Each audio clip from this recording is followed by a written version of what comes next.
header, which is the strip at the very top of your site that appears on every page. Click on the header to select it, and then click on it again to select this strip.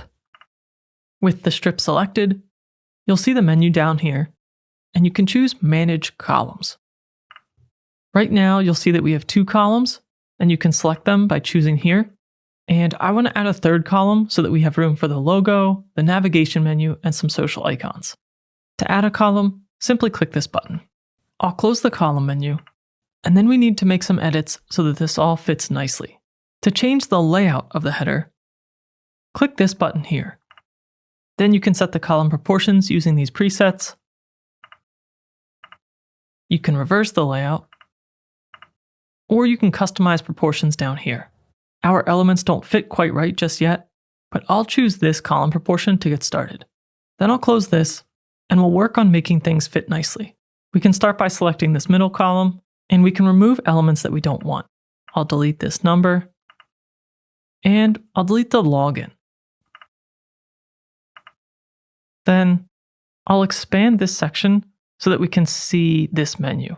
To do so, go back to Layout, and for this site, something like 20/40/40 might work best.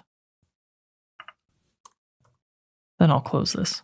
I'll click here to revisit the middle column, and I'll highlight this element. Then I'll expand it and center it within this column. Next, let's add our logo and fix this column of the header. Click the plus button to add an element, and then Image. And let's upload so that we can get your logo into Wix. Then click Upload. Find your logo and open it. Once it uploads, add it to the page. Let's remove the old logo and the old text.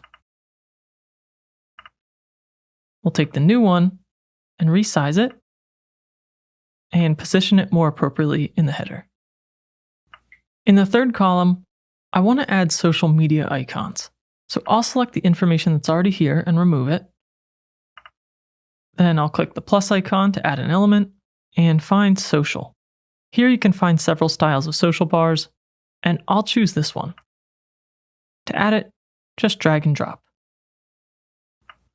To customize the icons so that they lead to your social media sites, click this button here. Then for each icon, you can change the title, and you can change the social page that it links to.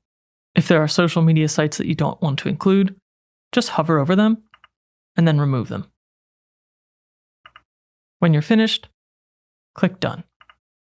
And then finally, once you have the content that you would like up in your header, you can do one last pass to rearrange and resize everything appropriately. For me, here we obviously want to shrink the height of this section, and I'll move my elements around to enable me to shrink it further. Once you're happy with all the elements, the sizing, and the arrangement, you can click this button for a few more actions, and here's where you can change the scroll settings. This menu will give you an idea of how the header behaves under each of these options, whether it scrolls or freezes, disappears or fades out.